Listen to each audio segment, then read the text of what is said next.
up, idols? It's Cece Lesson 3. Welcome back to my channel. Thank you so much for clicking on this video. On my channel, not only do we talk about like fun K-pop news and K-pop drama, Namjoon said this, Hobi did that, defend Suga because of this, AT said what? We also like to talk about crime in Korea and certain social issues that are trending and other people are talking about in Korea and why you may or may not be concerned about it, especially with how unfair women are treated in Korea. I could go on and on about that. One of the first videos I ever uploaded on this channel was a story time. And after sharing some of my personal story times with you guys, people go in the comments and are like, oh my god, something similar happened to me, and then they tell me about it. They'll email me about it. And after a while, I started to realize, oh my god, these stories are just as crazy as I remember. People send in their stories to warn you guys, to laugh with you guys, to react with you guys, you know? So there's just one thing I want to clear up real quick with these story times going forward, especially after the one I just uploaded on Tuesday. By the way, check that out if you haven't, because that one is crazy. She was desperately looking for some advice, and you guys are very opinionated in the comments, and she's grateful for it. Because at the end of the day, she wanted someone unbiased to say, hey, this is what I think. Hey, this is how I feel. Hey, be careful of this. Every time I upload these story times, there's always a plethora, an abundance of people who tell me these stories are fake. You're stupid if you think this is real. Obviously, this is fake, yada, yada, yada. And while I'll admit, last year, I did get a fake one, because in my mind, I couldn't fathom the notion, the idea that someone would waste the time to type out pages of a story for no reason. They're anonymous, so it's not like they want attention or some sort of fame or clout.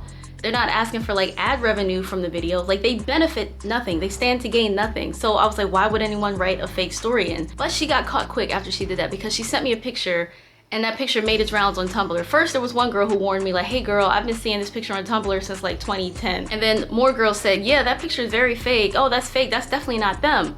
So ever since then, I called her out. I vet these story times now. Like, why would you, right? Like, there's better things to do than make up a fake story. So I do want to clear things up with these story times, because one thing you guys may not know is after that fake story got called out and got caught rather quickly, even if these people want to remain anonymous, they send me their Instagram.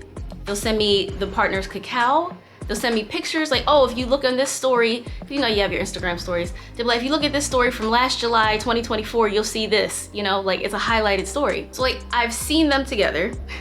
I've seen the text messages. Sometimes they ask me not to put the text messages in, because even though I can blur their name and blur like a number, there's still risks, and I get it, fine. Whenever people send in these stories, I'm just grateful they're sending it in, so I don't want to be too pushy, like, no, I want to use the damn screenshots. So I am taking steps, after the fake one, I'm taking steps to make sure these stories check out, that they're legit, that there's some evidence to these claims, you know? But also, more than that, I can understand why these stories may sound fake to someone who's never been to Korea or never visited Korea. But after having lived in Korea, having experienced this shit myself, after my friends, like witnessing them go through this crazy stuff, it's not hard for me to believe, because I felt it, I've lived it, I've been there. I think the very first story time I ever shared on this channel was about a guy I met on Hello Talk. Then a few days later, he happened to be in Hongdae when we were in Hongdae, and we all went clubbing together. And then less than a week after that, for my birthday, he flew down to Jeju to see me, because I was still living in Jeju at the time.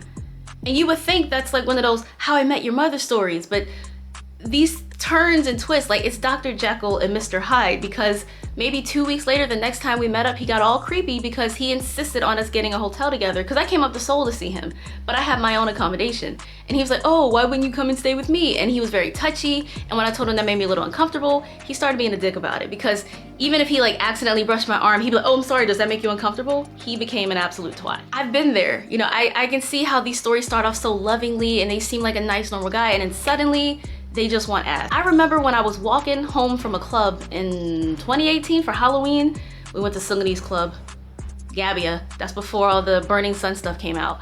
I'm walking home listening to music, minding my business, little buzzed, had a great night, and some stranger comes up to me and says, hi, can I go to your home? Like, he knows me. He thinks that foreigners are that easy. He can just come up to a stranger and ask to go to your house. He says something like, I want to play drinking game, or I want to play, or something like that. And I was like, no thanks.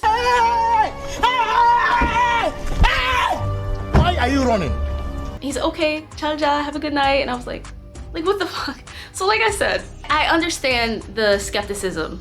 I totally get it, because if I hadn't lived there myself, if I don't spend a lot of time in Korea, if I don't have friends who tell me like, oh my god, you'll never believe what this dude just did, and show me the evidence, I would also be skeptical. I totally get that. But I just need y'all to understand how crazy it is over there, for foreigners in particular. I have no interest in making content that's fake.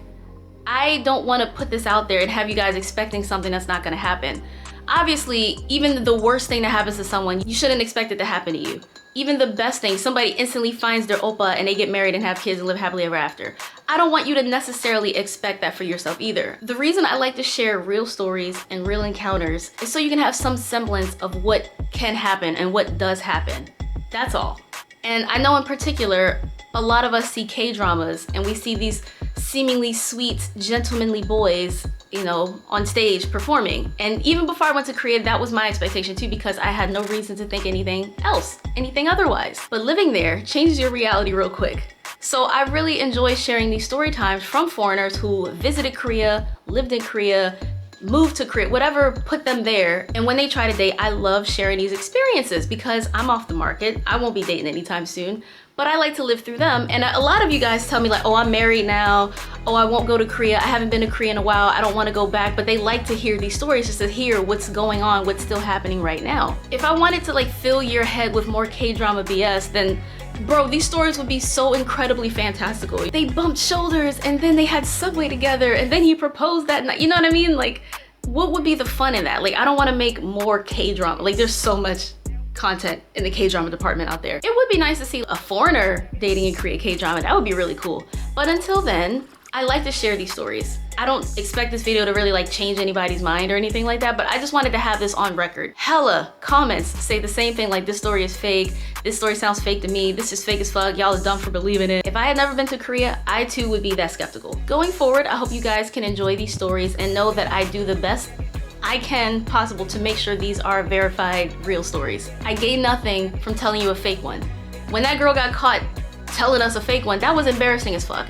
And that took a lot of credibility from what I'm trying to do here. And I'm so grateful that she got caught quick because people were like, girl, that picture's been on Tumblr for decades now. But I never did Tumblr, so I didn't know any better. Now I'm like Catfish, I'm Neve, okay? I will take these pictures and run them through Google search images. We got evidence and receipts, okay? Sometimes they're okay with me putting them in the video, sometimes they're not. It is the Wild Wild West over there. It is just the most unreal.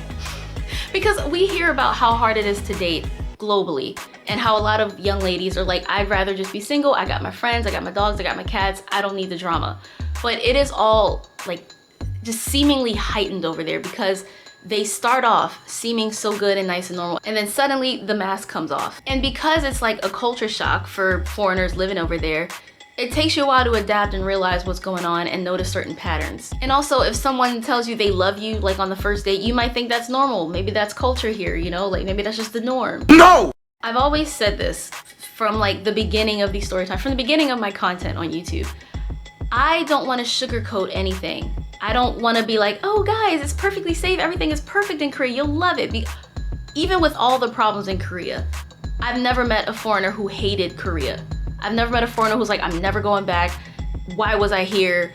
This is ass. Like they're planning their next trip if they're not living there already. So yeah, I'm not in the business of sugarcoating life in Korea for foreigners. I'm also not trying to make it seem worse or bad because what would I gain from that? You guys are watching my videos because you're interested in Korean culture, Korean society, Korean entertainment to some degree. If I just made all y'all hate it, my channel dies.